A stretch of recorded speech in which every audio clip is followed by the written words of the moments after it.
शिवाय गुरवे नमः। शिवाय गुरवे नमः। शिवाय गुरवे नमः। शिवाय गुरवे नमः। शिवाय गुरवे नमः। అమ్మ ఆ యొక్క అసలైన జ్ఞానాన్ని ప్రసాదిస్తుంది. వేదంలో ప్రస్తావించబడిన దేవతలు మాత్రమే ఈ యొక్క అసలైన జ్ఞానం ఉన్నది బ్రహ్మమే. అహం బ్రహ్మాస్మి, ప్రజ్ఞానం బ్రహ్మ, ఇలాంటివి వాళ్ళు మాత్రమే ఇవ్వగలుగుతారు. వేరే వారందరూ కూడా మరలా పుట్టుతా చచ్చుతా అనే దాంట్లోనే పడేస్తారు తప్ప మీకు మోక్షం కలగదు. ఆ దారిలోకి అసలు మిమ్మల్ని వెళ్ళనివ్వరు. అందుకని ఇక్కడ వివేక విచక్షణాలను కూడా చాలా సార్లు మనకి బోధలో వస్తుంది. బాహ్య ప్రపంచంలో కూడా మీరు అవి వాడుకోకపోతే ఆ వివేకాన్ని, విచక్షణని ఎన్నో ఎదుర్కొంటారు. అది మీ అందరికీ అనుభవమే. అది ఇంట్లో కావచ్చు, ఉద్యోగం ఎక్కడైనా కావచ్చు. ఇంట్లో కూడా వివేకంగా ఇంటిని సరిదిద్దుకున్నప్పుడే ఆనందం ఉంటుంది. లేకపోతే ఆనందం అనేది లభించదు. అలాగే ఇక్కడ మీరు వివేక విచక్షణాలు ఉపయోగించడానికి పెద్ద వ్యవహారం ఏం లేదు. ఇక్కడ సత్యం బోధపడింది, అనుభవం కలిగింది, అంతే. ఇక అందులో ఉండిపోవటమే వివేకం. ఇక్కడ మీరు ఒక్కొక్క వ్యవహారానికి ఒక్కొక్క విధంగా ఆలోచించాలి. అప్పో బుర్ర పాడైపోతుంది, మొన్నే అందులోంచి వచ్చాం బయటికి, మళ్ళీ ఇప్పుడు ఇంకోటి ఏదో తగ్గింది మనకి ప్రాబ్లము, ఇలాంటివన్నీ ఏమీ లేవు ఇక్కడ. ఎందుకంటే ఉన్నది బ్రహ్మం ఒక్కటే. అప్పుడు ఇన్ని వ్యవహారాలని ఆలోచించాల్సిన అవసరము ఇవన్నీ ఉండవు. కాబట్టి అసలైన దాంట్లో ఆ వివేకంతో గనక, విచక్షణతో యోచన చేసి, అయితే ఇక్కడ కేవలం అలా ఏదో కాలక్షేపం చేయటం కాదు. ముందు దాని అందు దీక్ష, నియమనిష్టలు అనేది వచ్చింది. ఆ దీక్ష కనుక పెట్టుకుంటే, అంటే ఇది పొంది తీరాలి. బాహ్యంలో కూడా మీరు దాని మీద కనుక అంటే ఇది పొందాలి అన్న తపన లేకపోతే దాన్ని మీరు పొందలేరు. ఇక్కడ కూడా ఆ తపన ఉండవలసిందే. దానికి ఇక్కడ నేను పొందితే తప్ప నేను బాహ్య ప్రపంచంలోకి వెళ్ళను. కేవల ఏది అత్యవసరమో ఆ యొక్క వ్యవహారం మాత్రమే. ఎందుకంటే తిండి తినకూడదని ఎక్కడా లేదండి. తినచ్చు, హితంగా, మితంగా, నీకు క్షేమం కలిగించే ఆహారాన్ని. దానికి సాత్వికం అని ఆయన చాలా సార్లు చెప్పారు కృష్ణ పరమాత్మ ఈ యొక్క దీక్షలో ఉన్నప్పుడు. కాబట్టి ఇందులో ఉత్తీర్ణత పొంది పరీక్షలప్పుడు చూడండి, పిల్లల్ని వేరే చేయనిస్తారా? పరీక్షలు చదువు చదువు చదువు, వాడు కొంచెం అటు ఇటు మెసిలిన నడువు చదువుకో అంటారు.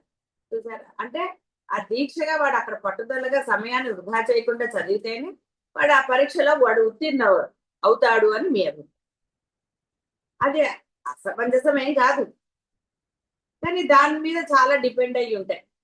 వాడు ఎంత రాస్తాడు, రాసేవాడు కన్నా వాళ్ళు దిద్దే వాళ్ళ మీద కూడా ఆధారం. సరే, అవన్నీ పక్కన. అంటే ఇక్కడ ఇది మీరు గ్రహించవలసింది ఏమిటి అంటే, మీరు ఎలా అయితే బాహ్యమైన దానికి ఉన్నప్పుడు అది చదువుకు సంబంధించింది అయితే చదువు అని ఆ దీక్షగా, ఇప్పుడు ఒక డాక్టర్ కోర్స్ అనండి, లేకపోతే కొన్ని ఐఏఎస్లు, వీటన్నిటికీ కూడా ఒక దీక్షగా వాడు చదువుకున్నప్పుడే అన్నీ మానేసి, అన్ని అంటే ఇక బాహ్యమైన విందులు వినోదాలు అన్ని మానేసి కేవలం ఆ చదువు మీద శ్రద్ధ పెట్టినప్పుడే దాన్ని పొందుతారని మీ అందరు వినే ఉంటారు, మీకు అందరికీ తెలుసు. మరి అది ఆ బాహ్యమైన దాన్ని అంటే మీకు వస్తుందో రాదో తెలియకపోయినా అంత దీక్ష తీసుకుంటారు. వచ్చే పదవులు కానివ్వండి, ఇంకో అవన్నీ సరే, మరి అసలైన అత్యున్నతమైనది మరలా అసలు ఇక జన్మలు అనేది పక్కన పెడితే ఈ దేహం ఉన్నంత వరకు కూడా నువ్వు బ్రహ్మానందంగా ఉండవచ్చురా. ఈ వ్యవహారాల్లో అనవసరంగా తలనొప్పులు తెచ్చుకోక్కర్లేదు అన్న పరమ సత్యం తెలిసి అనుభవం వచ్చిన తర్వాత అమ్మ శివజ్ఞాన ప్రదాయం. మీరు దీక్ష అలా పెట్టుకుంటే దాన్ని పూర్తి చేయించే వహామి అహం ఆవిడ. చిత్కళ, చిత్కళ కాబట్టి చిత్తేషు చిత్కళ నామశక్తి శరీరిణాం. ప్రపంచమునందలి జీవకోటుల యొక్క మానసమున చిత్కళ అను శక్తి ఉన్నది. అఖండాకార స్వరూపుడగు పరబ్రహ్మం యొక్క ఏకదేశమైన ఏ కళ కలదో, ఇక్కడ మళ్ళీ దేశము అంటే ఏదో అనుకునేది, అంటే ఆ గుర్తించడానికి ఒక ప్రదేశం ఏదైతే కలదో అది ఏ చిత్కళ, ఎక్కడ ఉన్నది అని అసలైన స్థానం ఏది అంటే అది చిత్కళ. ఈ కళారూపముననే పరమేశ్వరుడు, పరమేశ్వరుడు అంటే తెలుసు కదా, పరమేశ్వరుడు ప్రపంచం నందలి సకల పాంచభౌతిక శరీరముల బ్రహ్మరంధ్రము ద్వారా ప్రవేశిస్తున్నాడు. మమైవాంశో జీవలోకే జీవభూత సనాతన. జీవలోకమునందలి సమస్తమైన జీవభూతములు నా అంశములే, సనాతనమైనవని భగవానుడు చెప్పారు. ఈ చిత్కళ యొక్క చిహ్నమే చైతన్యము, మాయా శబలిత రూపము. ఈ చిత్కళ యొక్క స్వరూపమైనదిగా పరమేశ్వరి చిత్కళ. అలా క్లారిటీగా ఎక్కడా కూడా మీరు ఏది పట్టుకున్నా కూడా తరించిపోతారు.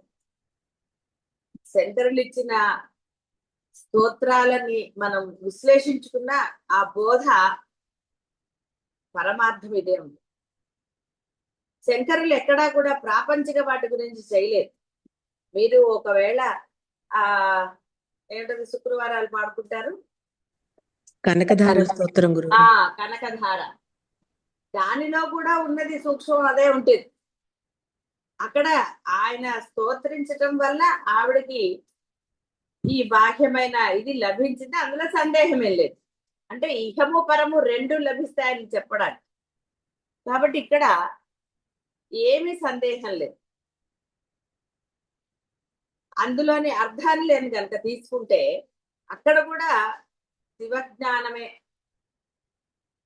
అహం బ్రహ్మాస్మినే చెప్తారు.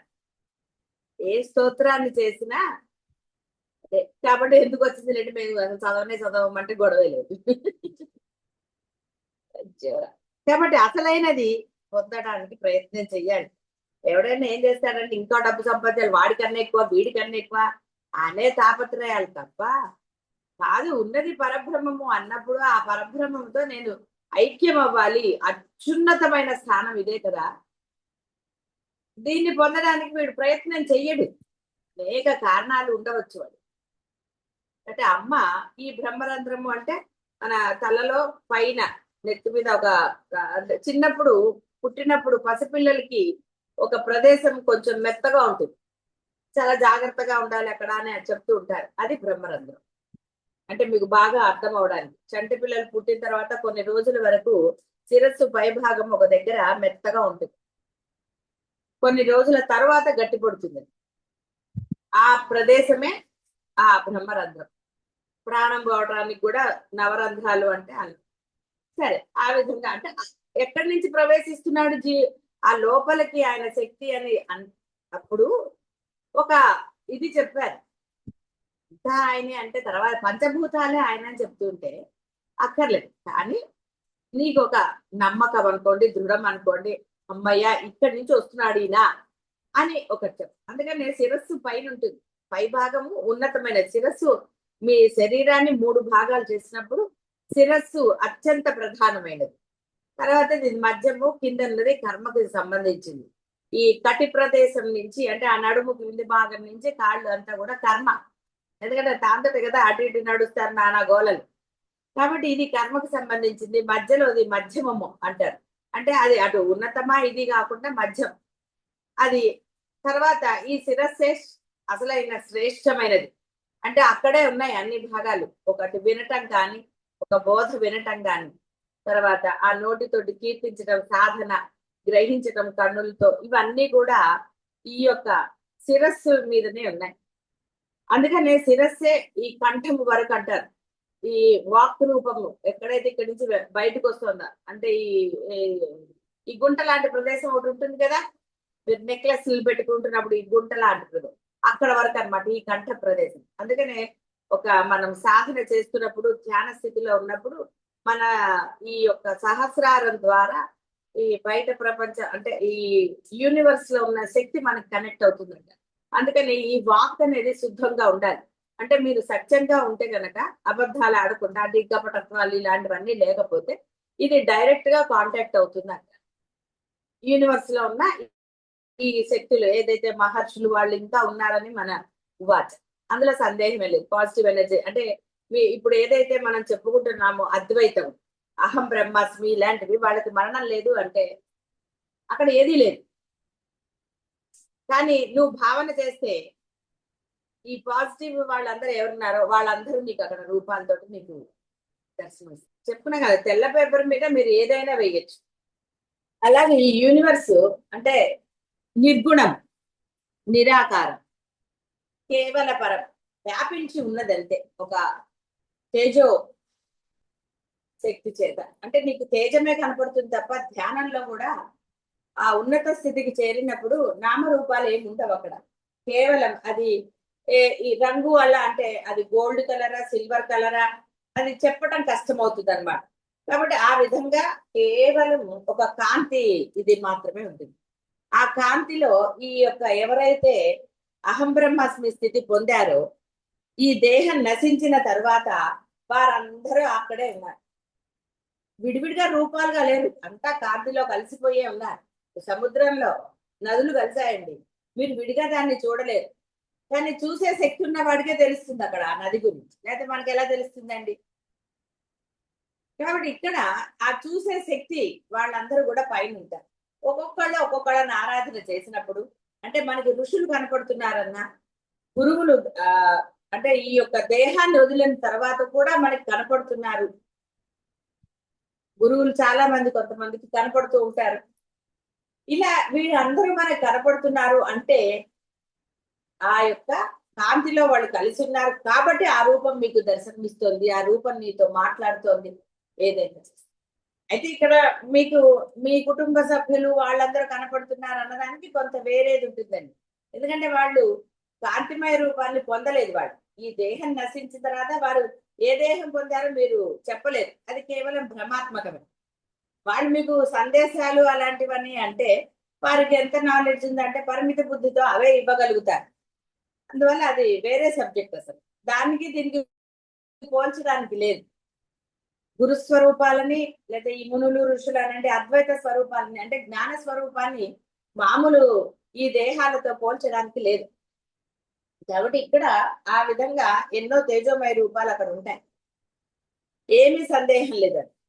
ఆ యొక్క అంటే ఆ స్థితికి వెళ్ళిన వారికి మాత్రమే అది గోచరం అవుతుంది. కాబట్టి అంతటా ఉన్నది ఆ పరబ్రహ్మమే. ఈ యొక్క దేహంలోకి వాడు ఆయన ఎలా ప్రవేశిస్తాడు అన్నదానికి ఒక నిదర్శనానికి చెప్పారు ఈ యొక్క బ్రహ్మరంధ్రం అని. అందుకని ధ్యాన స్థితిలో కొంతమందికి గురువులు కనపడటం కానీ ఇంకా అంటే ఈ తేజోమయ ఆ ప్రదేశం నుంచి కనపడతారు.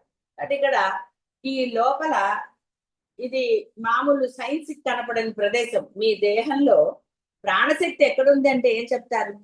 మరి ఊపిరి ఆడుతోంది, గుండె కొట్టుకుంటారు. మరి ఇదా అదా ఎలా నిర్ధారించగలుగుతారు? గుండె ఆపరేషన్ చేసినప్పుడు గుండె ఆగిపోయి ఉంటుంది కదండి, ఈ శ్వాస ద్వారా వాళ్ళు ఏదో పెడతారు, వీడు బతుకున్నాడంట.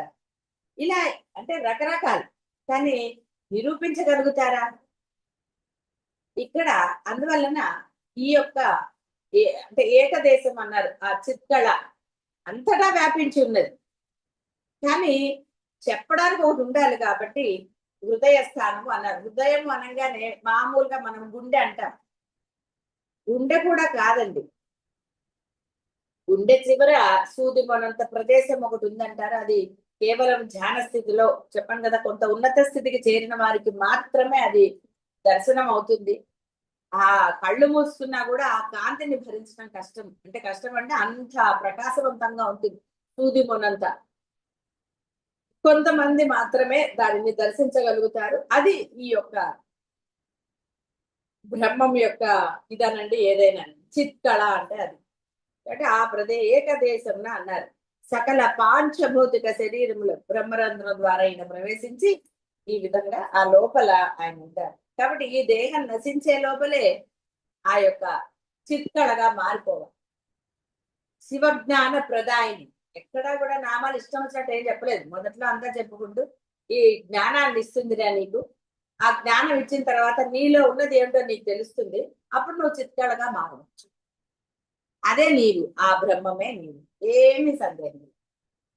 సందేహ అంటే వినశ్యతి అని ఎందుకు చెప్పారు అంటే, అనుభవం పొందిన తర్వాత కూడా ఎందుకురా అనుమానం నీకు? ఇంకా నీకు నమ్మకం ఉన్నవాడు ఒక పని చేశాడో ఒక ప్రదేశానికి వెళ్ళొచ్చాడు అన్నాక నీవు గుడ్డిగానే వెళ్ళిపోతావు. ఎందుకంటే వాడి మీద నీకు నమ్మకం కాబట్టి. కానీ బాహ్య ప్రదేశంలో ఇంకోటి మార్పులు జరగవచ్చు ప్రకృతికి సంబంధించి. కానీ ఈ అద్వైతంలో ఉన్నది బ్రహ్మమే కాబట్టి ఇక్కడ ఏది ఉండదు. ఈ మార్గంలో నువ్వు పొంది తీరుతావు అంటే నిజంగా ఆ మార్గంలో నువ్వు గనక ప్రవేశిస్తే అటు ఇటు ఎలా ప్రయాణించాలో తెలిసిన తర్వాత నీకు ఆ బోధ అంటే వెళ్ళిన వారు నీకు చెప్పారు కాబట్టి నువ్వు తప్పకుండా అది చేరుతే. అందువల్ల చిత్కళ ఇదే చిహ్నం, చైతన్య చిహ్నం. అంటే నువ్వు కదులుతున్నావన్నా ఏ చేస్తున్నావన్నా చైతన్యం అంటే ఈ మాట్లాడటం, చూడటం, వినటం ఇవన్నీ చైతన్యాలే. కాబట్టి ఇది అదే అని చెప్పారు. కాబట్టి అమ్మ ఆ రూపంగా, కాబట్టి ఆవిడ కేవలం నీకు కేవలం బోధ చేసి వదిలేట్లా నిన్ను శివజ్ఞానాన్ని ప్రసాదించి ఊరుకోలే తెలియ చెప్తోంది పరమ రహస్యాలన్నీ నువ్వు ఈ విధంగా పొందవచ్చు. ఆనంద కలిక. కలిక అంటే అసలు మొగ్గ సంస్కృతం. ఆనంద కలిక. జీవి అందలి చిత్కల వంటి మరి ఒక విశేషమే ఆనంద కలిక. మరాళి మందగమన అను నామమున వర్ణించబడిన హంసరూపిణియే ఆనంద కలిక. అఖండమును అద్వైతమును శాశ్వతమును చిదానందైక ఘనమును అవునదియే ఆనందము. ఆనందము 3 రకాలు. కాబట్టి ఈ అంటే ఆ అద్వైతము అఖండంగా ఏదైతే ఉందో, శాశ్వతమైనది ఏది ఉందో, చిదానందైక ఘనము అంటే ఎప్పటికీ కరిగిపోదు. ఘనము చాలా స్ట్రాంగ్ గా ఉండము. ఆనందం అనేది అసలు కరగడానికే లేదు ఇంకా. అది ఆనందము అంతే. ఆనందం 3 రకాలు. ఇంద్రియముల ద్వారా అనుభవించబడేది ప్రతిబింబ ఆనందం. అకారణ ప్రసక్తి లేక భావ సామాన్యముగా కలుగునది వాసన ఆనందం. కేవల జ్ఞానము మూలముననే కలుగున్నది బ్రహ్మానందం. ఇదే నిజమైన ఆనందం, నాశనము లేనిది. సకల ప్రపంచమును ఆనందమునందు జనించి ఆనందమునందు జీవించి ఆనందమునందే లయిస్తుంది. కాబట్టి ప్రతిబింబ ఆనందం. అద్దంలో మిమ్మల్ని చూసుకుని ఆనందించట్లేదండి, కానీ రియల్ గా అక్కడ అందంగా కనపడేదో ఇంకో రకంగా ఉన్నది మీరే. మీరు నిజం, కానీ మీ ప్రతిబింబాన్ని చూసి మీరు ఆనందిస్తూ ఉంటారు. అంటే మీ భావాలు మారుతూ ఉన్నాయి కదా. మేకప్ ఎలా చేస్తారని అప్పుడు మార్చుకుంటూ ఉంటారు కదా, హెయిర్ స్టైల్స్ అలాంటివన్నీ అద్దాలు పెట్టుకుని. అంటే ఆ ప్రతిబింబ ఆనందం అంటే బాహ్య ప్రపంచంలో ఒకటి పొందినప్పుడు మీకు ఆనందం ఎంతసేపు ఉంటుంది, అది ఏదైనా సరే. కాబట్టి అది ప్రతిబింబ ఆనందం. ఇంద్రియముల ద్వారా అనుభవించారు. అదే విన్నప్పుడు, చూసినప్పుడు, ఆ మాట్లాడుతున్నప్పుడు ఇష్టమైన వాళ్ళు, ఇలా రకరకాల ఇవన్నీ కూడా. తర్వాత ఇంకొకటి అకారణ ప్రసక్తి లేక భావ సామాన్యంగా కలుగునది వాసన. వాసన అంటే మీ పూర్వజన్మదాన్ని. ఒక్కోసారి ఎందుకు ఆనందంగా ఉండాలి, చాలా ఆనందంగా అనిపిస్తుంది. ఒకరిని చూస్తే తెలీదు, వాళ్ళు మీకేం మంచి చేయలేదు, చెడు చేయలేదు, ఏది చేయలేదు, కానీ వాళ్ళని చూస్తే మీకు ఆనందం కలుగుతుంది. చంటి పిల్లలు కొంతమంది చూడండి, సొంత వాళ్ళ మన వాళ్ళు మన అంటే చంటి పిల్లల్ని చూసినప్పుడు కాకపోయినా ఏ చంటి పిల్లని చూసినా ఆనందమే కలుగుతుంది. అది వాసన ఆనందం. కారణం లేదు అక్కడ, ఏ లింక్ లేదు, కానీ ఆనందం కలుగుతుంది. భావన ఆనందం. ఎందుకు అది అంటే చెప్పడానికి ఏం లేదు, అక్కడ కారణం ఏమీ లేదు. వస్తువులు కావచ్చు, బంధం కావచ్చు, మనుషుల, జంతువుల, ఒక్కొక్కరికి జంతువుల మీద ఆనందం కలుగుతూ ఉంటుంది, రకరకాల. ఇవన్నీ వాసన ఆనందం. ఇక అసలైనది కేవలము జ్ఞానము మూలముగానే కలిగినది బ్రహ్మ ఆనందము. అదే ఘనమైనది, శాశ్వతమైనది, నాశనము లేదు. కాబట్టి ఈ సకల ప్రపంచాన్ని ఆ ఆనంద అంటే అందులోనే పుట్టి, అంటే బ్రహ్మమునందే పుట్టి లయించిపోతున్నాయి. ఆ ఆనందమునందే జీవించి ఆనందమునందే లయిస్తాయి. ఈ బ్రహ్మానందం నందలి లేస మాత్ర స్వరూపమే ఆనంద కలిక. అందుకనే మొగ్గతో పోల్చారు. మొగ్గ తర్వాత కదండి అంతా పువ్వు వచ్చేది. మొదట ఆ మొగ్గలాగా ఉన్నది అంటే నీలో ఉన్నది అదేరా. ఎప్పుడైతే నువ్వు దాన్ని గ్రహించి ఆచరణలో పెడతావో పుష్పం అంటే అప్పుడు వికసించింది నీ ఆనందం. అందరిలో ఉంది, అందులో ఏం సందేహం లేదు. నువ్వు దాన్ని ఇచ్చేసుకుంటే బ్రహ్మానందాన్ని, నువ్వు ఆ ఘనమైన ఆనందాన్ని అనుభవించగలుగుతావు. ఇది అందరికీ చాలా మందికి అనుభవమే ఉంటుందండి. ఎందుకంటే నువ్వు మనస వాచ కర్మణ ఒక దేవత పూజ చేసినప్పుడు, లేక ఒక దేవత నామాన్ని జపించినప్పుడు, ఒక దేవతని చూస్తున్నప్పుడు ఎప్పుడైతే మనసు లయించిందో ఆ ఆనందాన్ని మీరే మీ మాట చెప్పలేని అసలు అలా ఎలా జరిగిందో నాకు తెలియటం లేదు, కానీ ఎంత ఆనందాన్ని అనుభవించాను అంటే అంటే అది ఎప్పుడు తలుచుకున్నా మీకు ఆనందం ఇస్తుంది. అది అసలైన ఆనందం. మరిచిపోయేది ఆనందం కాదండి. అప్పుడు ఆనందించాను కానండి అని అంటారు చూసారా, అవి ఆనందాలు, అవి నశించిన ఆనందం. కానీ ఎప్పుడైతే మనస వాచ కర్మణ మీరు ఒక ఆనందాన్ని పొందుతారో ఆ ఆనందాన్ని 20 ఏళ్ళు కాదు కదా, 40 ఏళ్ళు, 50 ఏళ్ళ తర్వాత తలుచుకున్నా కూడా ఆ ఆనందం అలా అది అసలైన ఆనందం. అది ఆనందం. అదే ఆ అమ్మ ప్రవేశించింది, చిత్కళగా మీలోనే ప్రవేశించింది, ఉన్నది ఆవిడ, ఏం సందేహం లేదు. పువ్వు వికసించాక కదండి మనం ఆనందిస్తాం. పువ్వు వికసించకుండా మొగ్గగా ఉంటే అమ్మయ్య మొగ్గ వచ్చిందనే సంతోషిస్తాం తప్ప, పువ్వు అవ్వకపోతే అయ్యో మొగ్గ రాలిపోయిందా. వికసిస్తే ఆహా ఎంత అందంగా ఉంది, వచ్చింది అని చెప్పి సంతోషం. కాబట్టి నీ జ్ఞానం లభించగానే సరిపోదురా, ఆ జ్ఞానంలో నువ్వు ఉంటే కనుక అప్పుడు పరమానందం. అది ఆ చిద్ఘనమైన ఘనమైన ఆనందాన్ని నువ్వు పొందగలుగుతావు. పుష్పం నశిస్తుంది, అందులో సందేహం లేదు, కానీ ఈ జ్ఞాన పుష్పం నశించదు, ఎప్పుడు వికసించే ఉంటుంది. ఒకసారి ఆ పుష్పం వికసించిన తరువాత చక్కగా ఇక అది వాడిపోవటమో రాలిపోవటమో ఇంకోటో జరగదు. ఈ దేహం ఉన్నంత కాలము అది అలాగే. అందుకనే ఘనమైనది అని. దానికి నువ్వు వేరే ఏం పెట్టక్కర్లేదు, ఆల్రెడీ పొందేసావు కదా. పొందినవాడు ఎవ్వడు పొరపాటును కూడా అధర్మం చెయ్యడండి, వేరేగా చెయ్యడు. ఎందుకంటే వాడిలో భావనలే లేవు బాహ్య ప్రపంచం పట్ల, వ్యవహారం పట్ల. కాబట్టి ఏమిటి అది అయ్యాక నా ఇష్టం వచ్చినట్టు చెయ్యొచ్చు అని అది రానే రాదు కదా.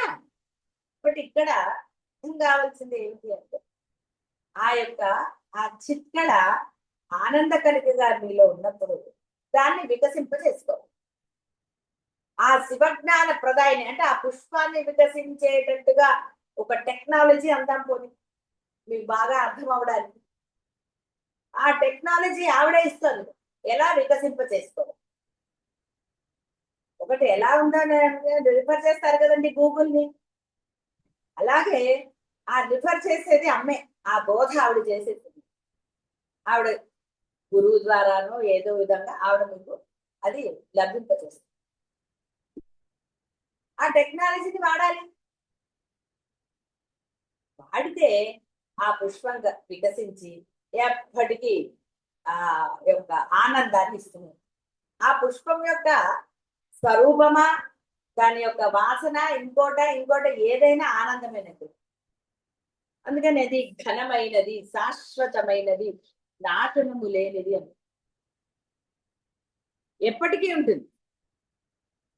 అది గ్రహించిన వాళ్ళు ఈ కపటత్వం గాని, అధర్మం గాని, ఒకరిని బాధించటం గాని, బాధపడటం గాని క్షణికంగా ఉంటే ఉండవచ్చు కాక, క్షణికంగా మాత్రమే ఉంటుంది.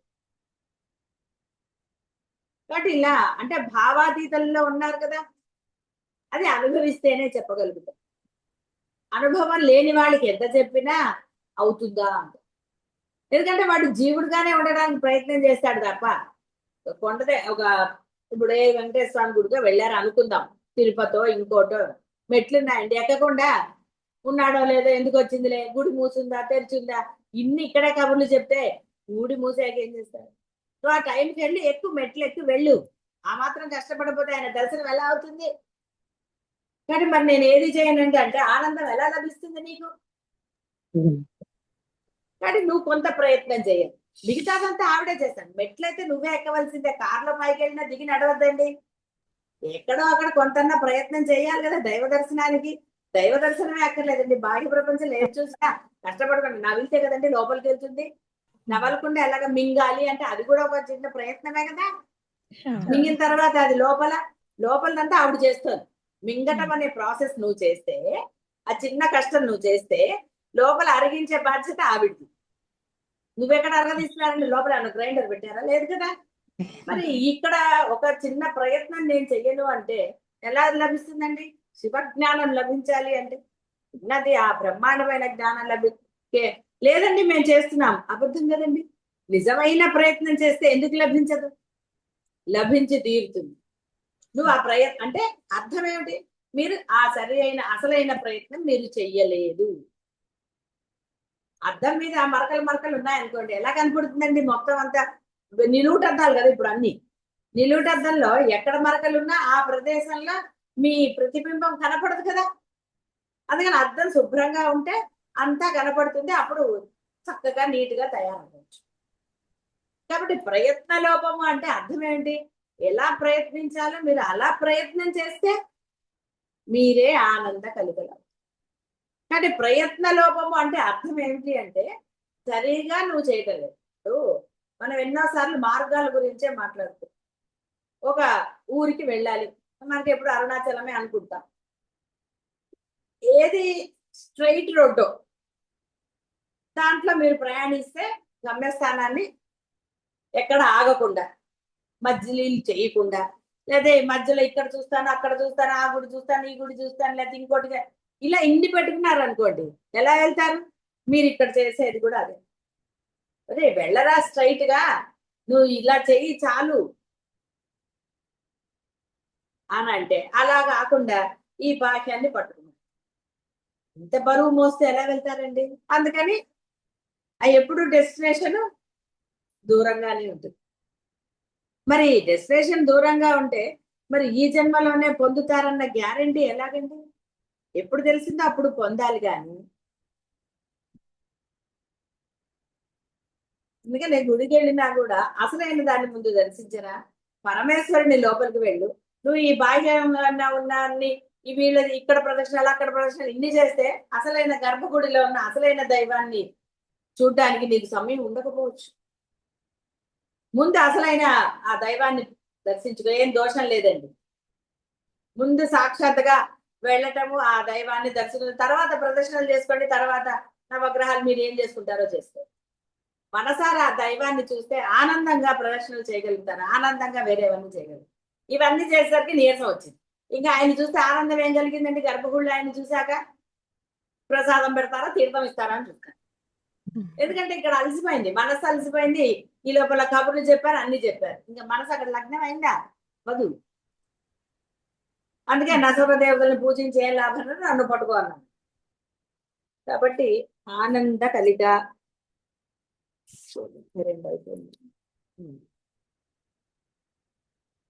కాబట్టి బ్రహ్మానందమునందలి లేసమాత్ర స్వరూపమే ఆనందము. అట్టి రూప విశేషం ఒకటచే పరమేశ్వరుడు ఆనందం.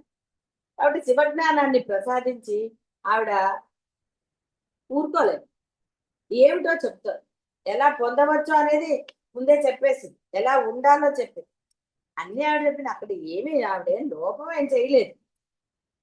ఇలాగా అలాగని ఆవిడ ఏం పాపం మిమ్మల్ని వేరే మార్గంలో మాయ చేయలేదు. ఆవిడ మోహింపబడేది మీరే, అందులో సందేహం లేదు. ఆవిడేం మిమ్మల్ని మోహింప చేయటం లేదు. ఉన్న సత్యాన్ని, పరమ సత్యాన్ని సుస్పష్టంగా ఎక్కడా కూడా హిడెన్ ఇవి లేవండి. హిడెన్ సీక్రెట్స్ అంటారు. వాడు అంటాడు కండిషన్ సప్లై అంటాడు. ఏం కండిషన్స్ చెప్పడు.